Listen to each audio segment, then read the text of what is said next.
Hi friends, welcome to my channel. आज बुलिया को जीवा ओडिशार गंजाम जिल्ला थिबा एक प्रसिद्ध शक्तिपीठ माँ सिंहासिनी। ता सहित एठारे थिबा आउ एक पिकनिक स्पॉट धनई डैम। एठारु माँ सिंहासिनी होची 18 किलोमीटर।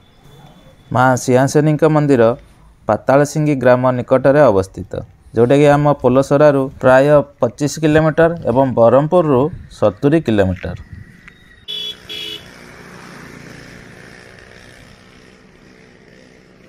ये सीधा रास्ताटी जाइए पोलसरा। माँ को पीठ को गला बेले बाटरे पड़ो अनेक गुड़िए छोट छोट गाँ, तापर पड़ो एक सुंदर डैम धनई डैम। प्रथमे आम धनई डैम बुली आसवा।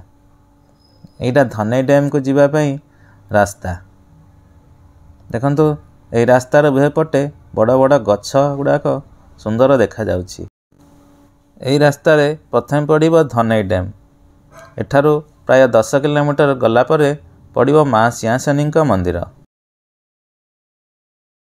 वर्तमान आम डैम्र पाखापाखि हो गले। यहाँ डैम्र तलपटर रास्ता। ये पाछ बाटे चढ़ी डैम उपर को जापारे। आर साइड्रे भी डैम उपर को जीवाई आ गोटे रास्ता अच्छी। देखो धनई जलभंडार लेखा अच्छी। एठाक बहु संख्यक पर्यटक पिकनिक करने आसी थांती।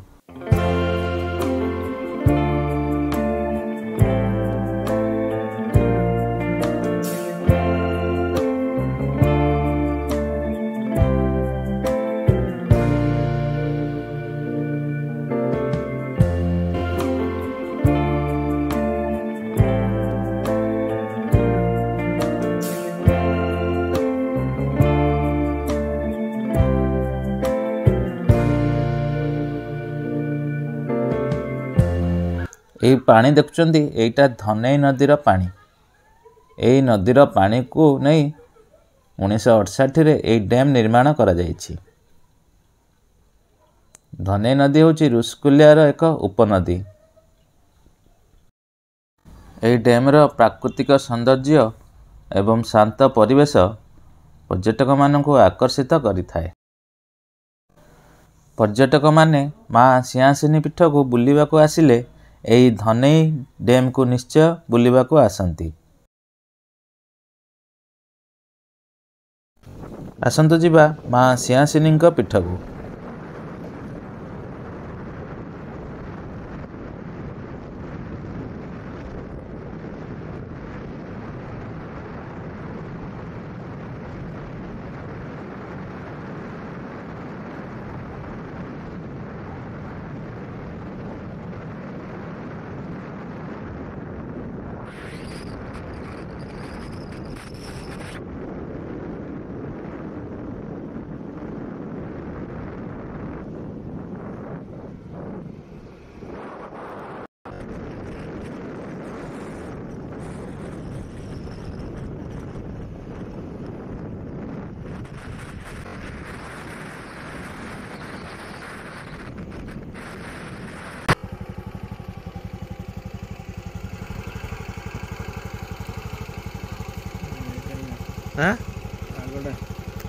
आगोटा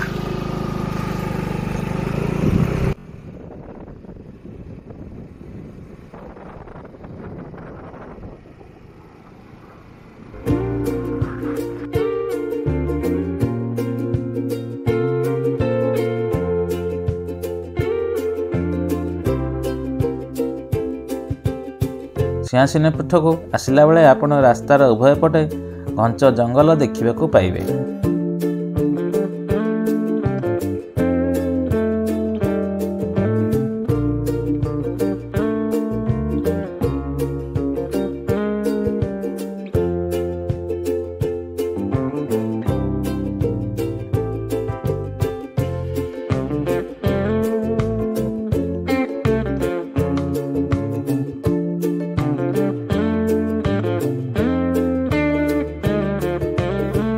किछि बाटा आसला परे पड़िला गाँ काशीपड़ा।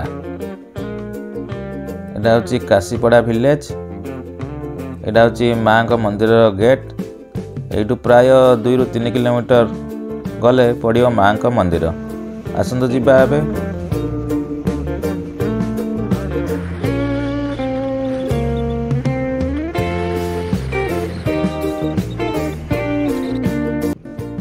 वर्तमान माँ सिंहासिनी मंदिर पाखापाखि पहुँची गलु। एटा देखंतु एटा सब पार्किंग एरिया, गाड़ी पार्किंग एठी आमे करदबा।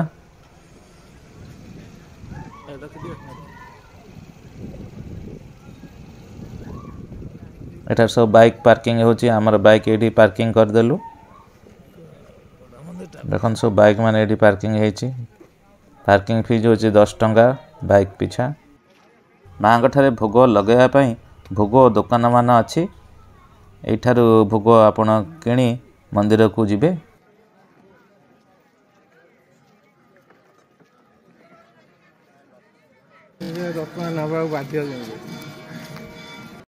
एटा मंदिर कार्यालय। मंदिर को प्रवेश करिया पूर्वरु एठारो दर्शन टिकट जनक पिछा 3 टंका दे टिकट नहीं मंदिर को प्रवेश करिवे।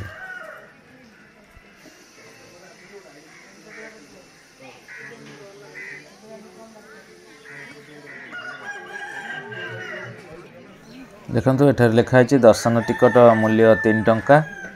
जय माँ सिंहासिनी। माँ का निकट में मोबाइल कैमेरा और चप्पल प्रवेश निषेध। देखंतु वर्तमान मंदिर पहड़ समय। मंदिर पहड़ समय होची मध्याह्न 12टा रु घंटे एवं अपराह्न 4टा रु 5:30।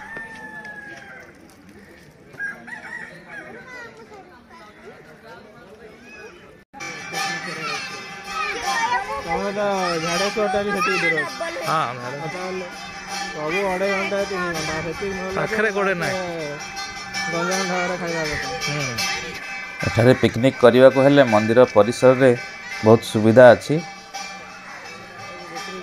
एठारे आपण रोषेई बास करी खाई परिबे। एटा अछि मंदिर रे अछि गेस्ट हाउस अछि। गेस्ट हाउस रे आपण एठी रहि परिबे। गेस्ट हाउस सुविधा शौचालय सुविधा मध्य एठारे अछि। देखंतु एटा शौचालय। एठारे रोषेई करी खाइबा पई बहुत सुविधा रे सुलभ दर रे हंडा हांडी मिले। एठारु आपण हंडा हांडी नहीं रोषेई करि परिबे।